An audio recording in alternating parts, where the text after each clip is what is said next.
Hello guys, F.A.D here and welcome back to yet another album review. Today I'm of course going to be continuing on with the Fury of a Deadman discography. Last time around I reviewed The Truth Is, their 2011 album, and I basically said that it was like a 2.0 version of Scars and Souvenirs. Basically it's just another Scars and Souvenirs but slightly worse. However, of course, I did still say that I liked the album and that, while it was basically more or less a copy, more of the same, it was still a very enjoyable listen.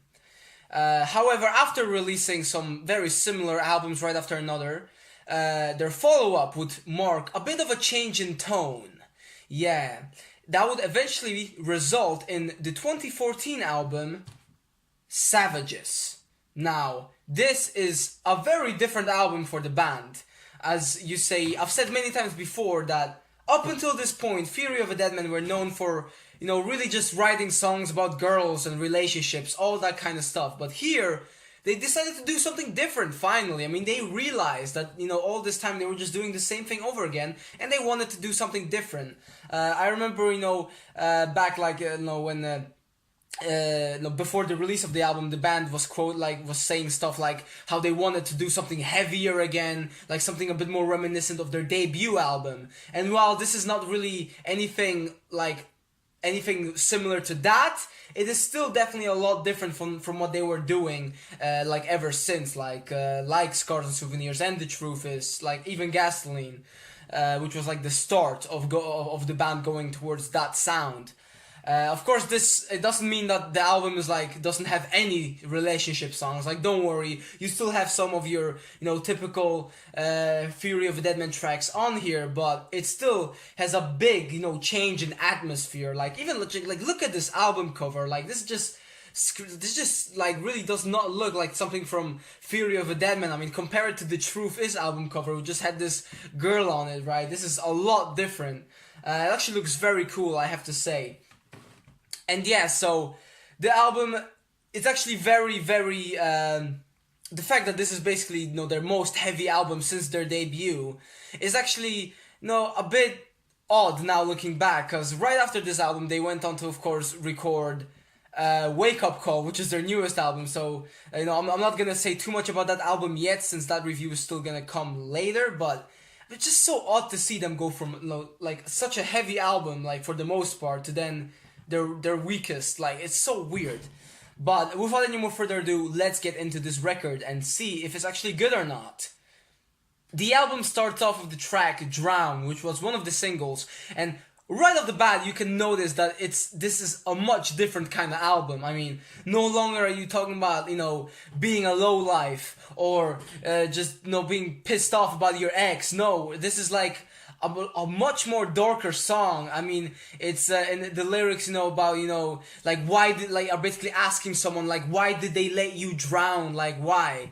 And it's just every time the chorus kicks in and the guitars, I mean, they're a lot more. The guitars sound a lot more heavy, and just the lyrics are a lot more dark, and just the vibe of the entire song that it gives out, the chorus itself. Every time Tyler starts singing the "Why did you let me drown" bit, it's just something you didn't really expect at the time from Fury of a Deadman. So when this single came out, it was just odd, but a good kind of odd, since this is definitely a highlight from the album. This is then followed by one of the lighter songs on the record called Blow, but even this is something a little bit different. I mean, it's not the most original thing, but it's basically one of those songs criticizing today's society, all of that kind of stuff, the media, celebrities, all that kind of stuff, and how, it feels like the world has gone completely insane, and it just sometimes makes you want to blow your head off. Basically, that's what the entire song is about, and it has a bunch of references to like I said, celebrities and all that, and it's actually a very fun song to listen to. Definitely,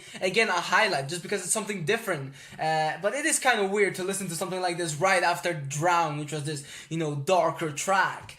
But don't worry, because this mood does not last for long, as right after this we have the title track, Savages, featuring Alice Cooper, though the feature itself is not anything too special. It just has a bit of some small background vocals in the during the chorus, and then there's like this big monologue in the bridge, basically this speech, I guess you could say, from Alice. But it's still nice to see, one of those the rock legends working with Fury of a Deadman, and this is definitely a good song. I mean, from the title, the title track, Savages, you can, I guess, kind of guess what it's about. It's criticizing us as humans, and that at the end of the day we are all still savages, and we're teaching our children to do the exact same thing, to be just like we are, and that kind of stuff. So again, a song which is completely just unexpected from a band like Fury of a Deadman, like a complete shift in tone. And I mean, I'm all for it. I really do like this. I was so happy with this album, and it just makes the new one all the more disappointing, unfortunately. But gotta keep myself in, gotta hold it in for now. That review is gonna be coming out soon.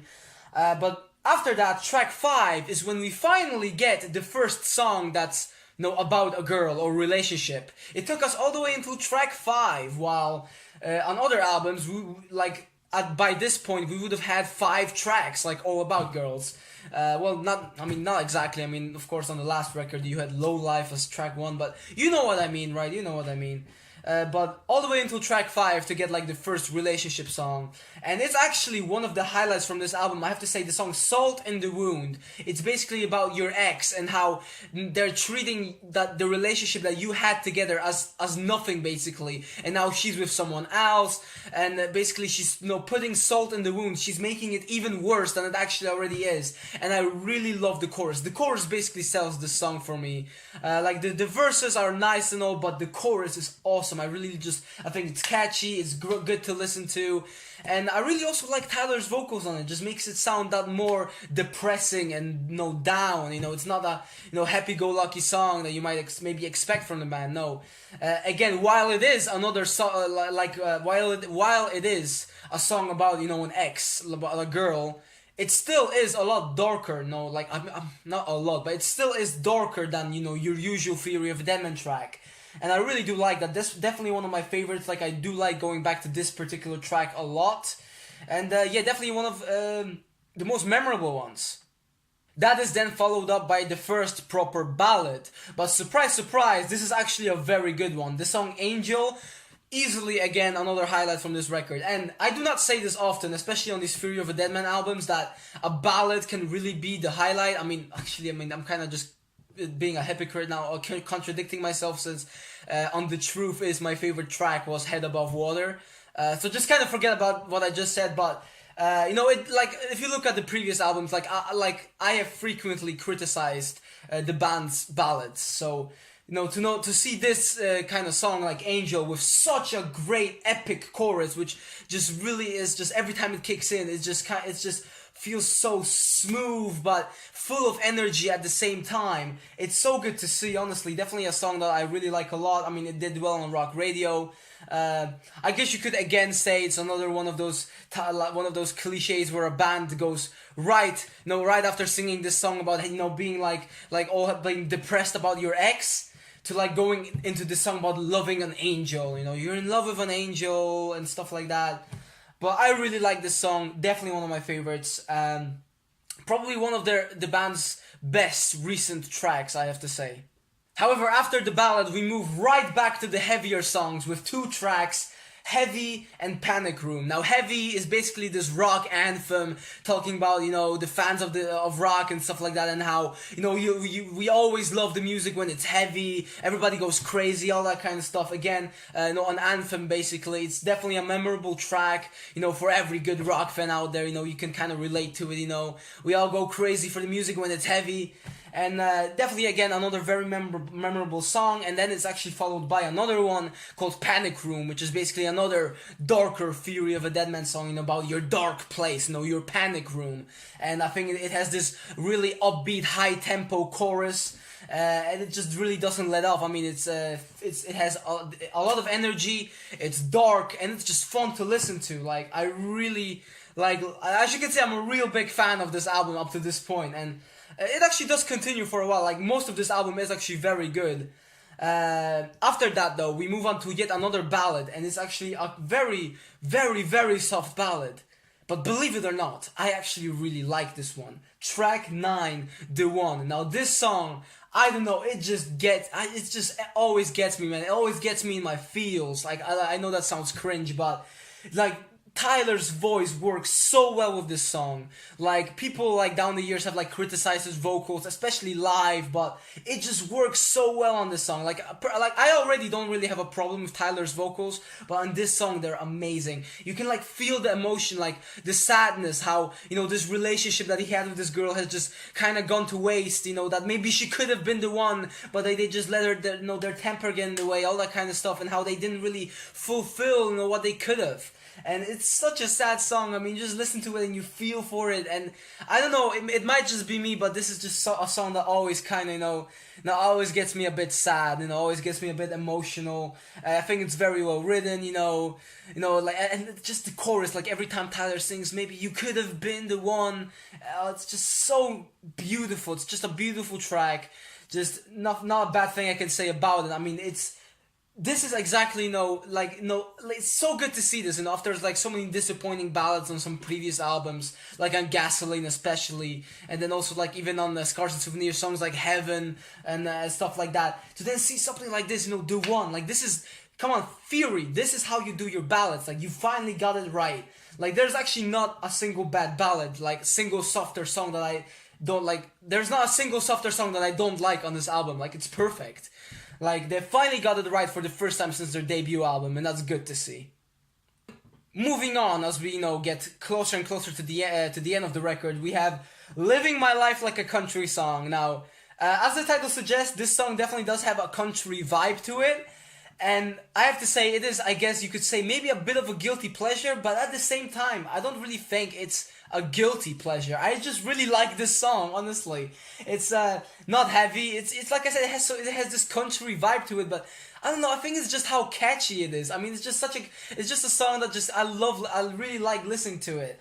And every time I listen to the chorus, I just can't help but sing along, It's basically about a guy who is living all these misfortunes, all these stereotypes that you would see in a country song, and then, that's why, he says that he's living his life like a country song, His love left town, and he lost it all, he's living his life like a country song.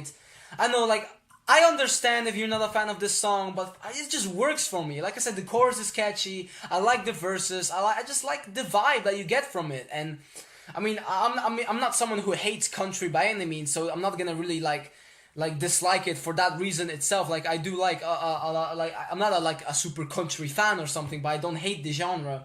So like if a song has some country has a country touch to it, I'm not gonna be against it, if you know what I mean. But this is definitely another song that I really like from this album. But just in case some of you might have been complaining that we've had like two softer songs in a row, Fury of a Deadman comes right back at you with track 11, World War Me. Now, as the title might suggest, it's not that much, it's not really all too special. It's about a song basically dealing with your personal demons, how you are your own enemy. World War Me, I'm the only enemy in World War Me. And that chorus is awesome. I really do love the chorus. Again, another catchy, heavy, dark song. Like, honestly, such a big change from their previous work. Like I said, The Truth Is, the last track, We Were Men, I mentioned it in that review that was like, when they wrote that song, that was basically the start of Savages, as they said that song kind of made them want to write more serious songs, and basically the result of that was this album. So yeah, just a nice little piece of trivia, I guess. But again, another good song. Unfortunately, the last two tracks, which are In Ruins and The Sun Has Set On Me, are definitely, I guess, some of the weakest parts of it. Like, I'm not gonna say that these tracks are bad. I mean, The Sun Has Set On Me does have a bit like this atmospheric chorus, like especially near the end when all the children start singing along, which always kind of reminds me of that one P.O.D. song, Youth of the Nation, because it also has like a similar thing going on. Not that I'm comparing P.O.D. with Fury of a Deadman, but it just always kind of reminds me of that bit. And yeah, definitely two weakest songs, which is kind of a shame because the album is so good all the way throughout, and then it just kind of ends on a bit of a weaker note. Not that the songs are bad, I have to say, they're still listenable, they're still decent, but it just, compared to how much I like the rest of this album, it's a bit disappointing because the level has been so high all the way throughout that then it's just kind of disappointing to see it dip at the end, even if it's just a bit, you know. I'm not hating on them. Like maybe you might, if you like these two last songs like a lot, then I can see why. They're just definitely not my highlights, if you know what I mean. But yeah, that was the album, all the tracks. So overall, Savages is a very good album. That's actually gonna be. No, I still don't know how my rating system works, guys. I'm just gonna say it's good. It's a good album. And honestly, if the band would have just continued this darker style for their next album, it would have been so much better. Like this, the band like opened up new possibilities with this. Like it was still Fury of a Deadman. Like there was no denying that, but it was a different side of them, and it really worked on this record. I'm telling you, this is a very good album. I really like it, and this was released in the same year as Nickelback's No Fixed Address. So, you know, while the one band, you know, was going down a bit down the pop route, Fury of the Deadman were actually becoming heavier.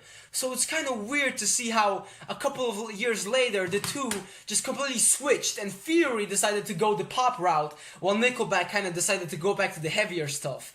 You know, it's just kind of weird. You know, it really always just kind of boggles my mind a bit. Like Fury, like No Fixed Address was disliked by even Nickelback fans. Not everyone, but like, you know what I mean.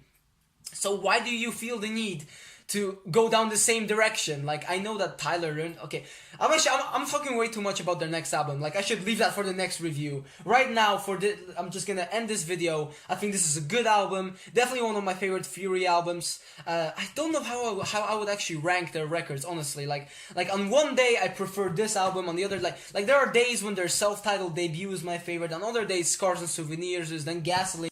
It's very weird. Of course, I never have a day when their new album is my favorite, but again, I'm starting to speak about their newest one. Like, I should leave that for the next review. Okay, this is a good album. I hope you guys enjoyed. Tell me in the comments below what you guys think of this record. And yeah, I think that's gonna be it. One thing also I want to mention quickly before I end is that I'm recording this review a lot later than I thought I would. Like, I've been meaning to record this review for so many days now, but I just didn't find the time. I mean, school has become so annoying already, and it's not even that far into the year. Like, just, it's terrible. I think I might actually have to quit my job, guys. That's how bad it is. I think I'm actually gonna do that. Just, I don't have the time anymore. And I really do want to definitely at least wrap up this Fury of a Deadman discography series before, you know, taking like a bigger hiatus from YouTube again. Like, I don't want to do that, but, you know, if it's needed, because of course, time, you know, it's not endless, unfortunately. But that's it for this review. I hope you guys enjoyed again. Next time I'm going to be reviewing the last Fury of a Deadman album, of course their newest one, and let's just say that is going to be probably my most negative review since No Fixed Address. I'm gonna try to be a bit like more neutral. Like, it's not a total piece of shit, but it is definitely not a good album. Like, let's just say that for now. But, you know, if you want to know exactly what my opinion is, then stay tuned for the next video. Oh yeah. My name is F.A.D, and I'm gonna see you guys in my next upload. Bye!